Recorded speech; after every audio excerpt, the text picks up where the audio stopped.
최근에 누가 7등급이 1등급을 어떻게 앞설 수 있나요? 라고 물어봅니다. 제가 대답했죠.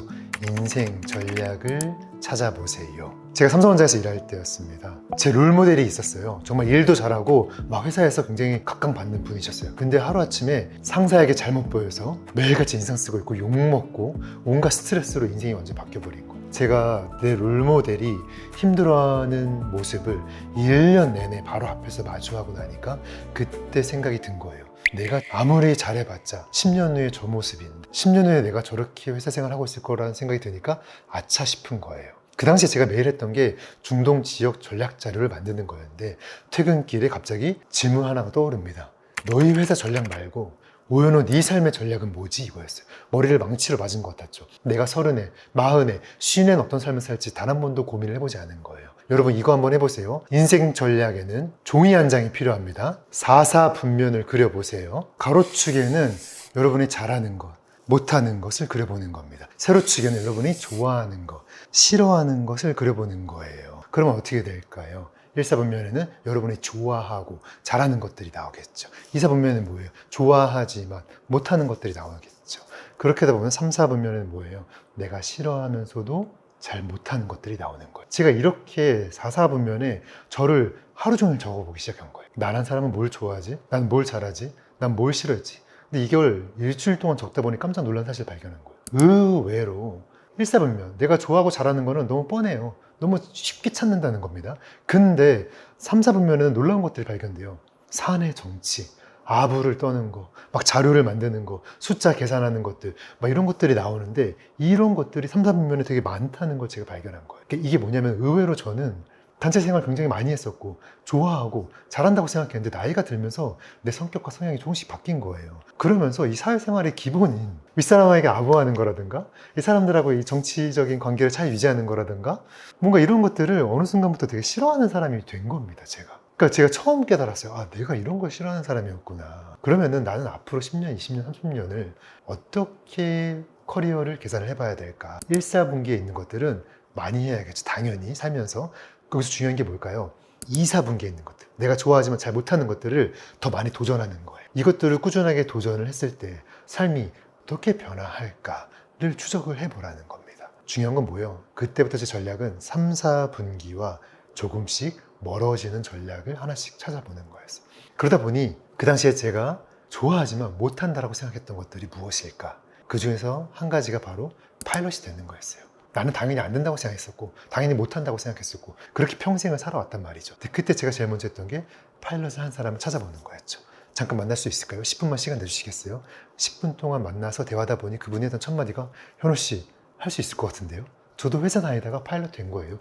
이야기해 준 거예요. 살아있는 조언을 저한테 준 겁니다. 그래서 제가 그 얘기 듣고 바로 준비해서 많은 실패도 있었지만 바로 항공사 훈련생이 합격이 돼서 미국에 있는 파일럿 학교로 들어간 거였어요. 그때가 제가 30살이었단 말입니다. 저는 30살까지 회사원으로서 살다가 30살에 처음으로 커리어를 바꿔보기 시작한 거였어요. 인생 전략이란 뭘까요? 인생이 어떻게 변화할까요? 내가 뭐가 부족한지를 빨리 깨닫는 거예요. 내가 뭘 못하는지, 내가 뭘 싫어하는지, 내가 누구랑 어울리면 내 역량이 발휘가 잘 되는지를 스스로 빨리 아는 거예요. 근데 우리는 나를 잘 몰라요. 남이 평가하는 나만 알아요. 오연은 너 7등급, 오연은 너 100점, 오연은 너 잘하네. 이것만 잘 알지 내 스스로 나를 평가하는 역량이 부족한 겁니다. 왜 그럴까요? 우리가 나를 스스로 돌아볼 시간이 있나요? 기회가 없다는 거예요. 그러니 많은 학생들은 내가 뭘 좋아하는지, 뭘 잘하는지, 내가 무슨 꿈이 있는지, 어디에 적성이 있는지 모른다. 이게 지금 대한민국 청소년들의 가장 큰 문제점인 거예요. 그래서 제가 이 질문 들으면 항상 하는 게 그거예요. 메타인지가 제일 중요합니다. 메타인지는 뭘까요? 내가 뭘 못하는지, 뭘 싫어하는지, 뭐에 취약한지를 빨리 깨달아라는 겁니다. 심리학자 타사 유리크의 저서 자기 통찰에는 이런 문장이 나요. 실제로 사람들은 자기를 안다고 생각하는 사람들이 대부분이래요. 근데 조사 결과 자기를 아는 사람들은 한 10%, 소수밖에 안 된다. 이게 무슨 말이에요? 대부분은 자기 자신에 대해서 다 모른다. 근데 우리는 내가 나는 안다고 착각하는 거죠. 그러면은 내가 뭐에 약한지, 뭐가 강한지 어떻게 하면 내가 알 수 있나요? 질문력이 달려 있어요. 질문력이란 뭘까요? 범사에 질문하는 습관이에요. 모르는 게 있어요? 바로 손 들고 질문하는 거예요. 근데 이건 대한민국에서 어려워요. 왜 어려워요? 여러분들 학교에서 수업 시간에 회사에서 질문해 본 적 있으세요? 강의 들을 때 손 들고 질문해 본 적 있으세요? 한국에서는 질문하는 법을 배우지 않아요. 왜죠? 사람들 쳐다볼까 봐. 내가 모르는 게 드러날까 봐. 남들은 다 아는데 나만 모르는 거 아니야? 이 두려움 때문에 우리는 질문하는 법을 배워보지 않아요. 그럼 어떻게 될까요? 실제로 제가 신입사원 때 굉장히 큰 프로젝트를 맡았습니다. 중동에 있는 많은 국가에 이 POP 제품들을 보내는 프로젝트를 맡았는데 그 제작과 배송에 엄청난 딜레이가 생긴 거예요. 굉장히 큰 속된 말로 빵꾸가 생긴 거죠. 회사에서 모든 책임을 제가 뒤집어 씁니다. 억울했죠. 그래서 제가 제 선배한테 물어봤어요. 아니 근데 난 신입인데 도와주는 사람이 사실 아무도 없었다. 그 선배가 이렇게 얘기해요. 너 왜 질문 안 했어? 아니, 질문하면은 너 이것도 몰라? 이런 식으로 항상 대해주니까 질문하는 게 사실은 어려웠다 이렇게 얘기한 거예요. 근데 그 선배가 이렇게 얘기한 거예요. 질문 안 하면 누가 손해야? 너가 손해 아니야? 물어본 거예요. 그때 제가 뜨끔했어요. 나는 자존심 상한다고 사람들이 무시한다고 질문 안 했잖아요. 그래서 누구 실수였어요? 누구 잘못이었어요? 제 잘못인 거예요. 내가 맡은 역할을 못한 사람이 된 겁니다. 그 이유는 딱 하나죠. 전 부끄러움이 많은 사람인 거예요. 질문했다가 이것도 몰라? 그 비아냥이 무서워서 그게 두려워서 질문 안 하고 산 거예요. 그러니 저는 어떤 사람이 됐어요? 실패한 사람이 된 거잖아요. 한국 사회에서는 왜 질문 안 하죠? 부끄러움이 너무 많은 거예요. 경쟁이 너무 과도화되니까 남보다 뒤처지면, 남보다 모르면 이미 실패자라는 착각하고 살지 않아요? 그러니 질문하지 않죠. 대한민국은 유교 문화가 너무 강하다 보니까 선생님에게 질문하면, 선생님에게 뭔가 다른 의견을 말하면 뭔가 잘못된 거 아닌가? 그러니까 이런 생각도 들지 않아요? 그러다 보니 항상 선생님이 말하면 네네네 자연스럽게 따라가는, 일방적으로 주입식 교육에만 익숙한 학생으로서 오랫동안 살아왔기 때문인 거죠. 마지막으로 가장 큰 문제가 있어요. 대한민국은 입시 위주의 교육이에요. 문제를 빠르게 찾는 거에만 몰두해 있단 말이죠. 문제만 빨리 찾으면 되는데 질문 필요해요? 질문 필요 없어요? 질문 필요 없잖아요. 답만 빨리 찾으면 되는데. 그러니 학교에서 학원에서 질문하지 않는 거예요. 우리 아이들이 열심히 학원 다니죠. 학교 다닙니다. 성적이 왜 오르지 않을까요? 딱 하나예요.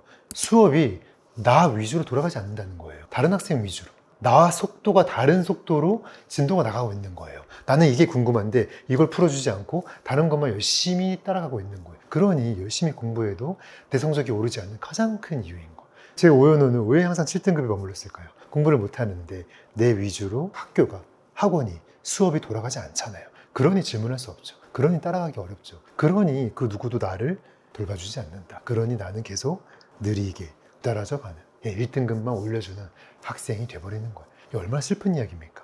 2등급, 3등급, 4등급, 5등급 학생들은 다 1등급 학생들을 위한 학생이 돼버리는 거예요. 나를 위한 진도가 존재하지 않는다. 그러다 보니 요새는 온라인 상에서라도 비대면으로 1대1로 학생들에게 공부를 해주는 서비스들이 굉장히 많이 나오기 시작한 거예요. 지방에 있는 학생들도 스카이, 서울대, 의대생들에게 편하게 1대1로 과외받는 서비스들이 나오기 시작한 거예요. 그 중에서 하나가 설탭이라는 서비스인데 실제로 제 주변에 있는 학생들에게 이 설득 서비스를 실험을 한번 해봤습니다. 근데 그 학생이 이렇게 얘기하는 거예요. 나는 부산에 살면서 서울대, 연세대 선생님들에게 과외받을 기회가 한 번도 없었는데 이 설득 통해서 처음으로 이런 선생님들에게 수업을 받아봤다. 근데 비대면이다 보니까 내가 모르는 게 있어도 질문하는 게 하나도 부끄럽지가 않더라. 내향인인 학생들도 질문하는 게 어렵지만 실제로 비대면이다 보니 편하게 모르는 걸 질문할 수 있는 환경이 되더라라는 거예요. 학부모분들에게 묻습니다. 지금 체크리스트를 읽어드릴게요. 여러분들의 자녀가 몇 개나 해당되는지 한번 숫자를 한번 세어보시겠습니까? 문제집은 몇 권씩 푸는데 점수는 늘 거기서 거기다. 이해했다고 하는데 며칠 뒤 같은 유형을 또 틀린다. 틀린 문제를 다시 풀게 하면 똑같은 자리에서 똑같이 틀린다. 왜 틀렸어? 라고 물으면 몰라요. 아 그냥 실수 라고 하면서 그냥 끝낸다. 풀다 막히면 거기서 멈추고 그 부분은 그냥 건너뛴다. 유독 한 과목만 약하고 그 얘기만 나오면 나 원래 못해 라면서 피한다. 제가 이걸 왜 물어봤냐면 학생마다 각각의 문제가 다 달라요. 누구는 과목에 약하고 누구는 문제풀이에 약하고 누구는 개념에 약하고 거기에 맞는 선생님들을 찾아야 되는 거기에 맞는 솔루션을 다 따로따로 찾아야 되는 거예요. 근데 이 설탭에서 학생들이 하는 걸 보니까 이 수많은 질문들이 있어요. 그 질문들을 하나씩 하나씩 찾다 보면은 나에게 맞는 선생님을 정확하게 찾아주는 거예요. 그러다 보니까 내가 뭐가 부족한지, 내가 지금 뭐가 필요한지, 내 희망 전공, 내 성격, 내 성향, 개별에 맞춰서 그에 맞는 선생님을 정확하게 찾아주는 거예요. 그러니 학생들의 만족도가 굉장히 올라가는 겁니다. 왜? 학생들은 선생님을 찾기가 어렵잖아요. 고를 수가 없잖아요. 근데 여기서는 나에게 맞는 선생님을 고를 수가 있다 보니까 자연스럽게 나에게 맞는 수업들이 완성이 되는 거였어요. 그러다 보니 이 설태의 사례 중에 김모모 학생 같은 경우는 중학교 때까지 혼자서 공부했던 친구예요. 근데 고등학교 올라갔습니다. 1학년 때 수학 시험에 3등급을 맞은 거예요. 당연히 자기는 잘한 줄 알았는데 충격을 먹었죠. 그때 설태배에서 본인에게 꼭 맞는 선생님을 만난 겁니다. 한 학기 만에 1등급을 오른 거예요. 3등급에서 1등급을 오르더니 그 친구는 결국 연세대에 합격하게 된 거예요. 고등학교 내내 학원을 안 가고 설태만 들었다고 하는 거예요. 그러니까 나에게 맞는 선생님만 찾을 수만 있다면, 내가 뭐가 부족한지만 쉽게 찾을 수만 있다면, 내가 지금 당장 뭘 하는지만 찾을 수만 있다면 누구든지 빠르게 변화의 계기를 찾을 수 있다고 하는 겁니다. 지금 관심 있으신 분들은 여름방학 특집 캠페인을 시작했습니다. 최대 8회까지 무료 수업을 제공해주고 있습니다. 수업을 그냥 하세요. 불만족이면 100% 그냥 환불해 줍니다. 행동연수 구독자분들에게 20가지 학습 유형 무료 검사를 제공해 드립니다. 실제로 학생에 맞게끔 얼마나 디테일하게 잡아주냐면은 그 학생의 학년, 관심 있는 과목, 수학이면은 공통수학, 확률, 미적분, 디테일하게 분야까지 다 체크를 하는 거예요. 내가 원하는 전공은 무엇인지, 공부할 때 부족한 것은 무엇인지, 원하는 요일, 시간대, 사교육을 어느 정도로 받고 있는지 그렇게 디테일하게 하나하나 다 체크를 하면서 나에게 맞는 선생님과 과정들을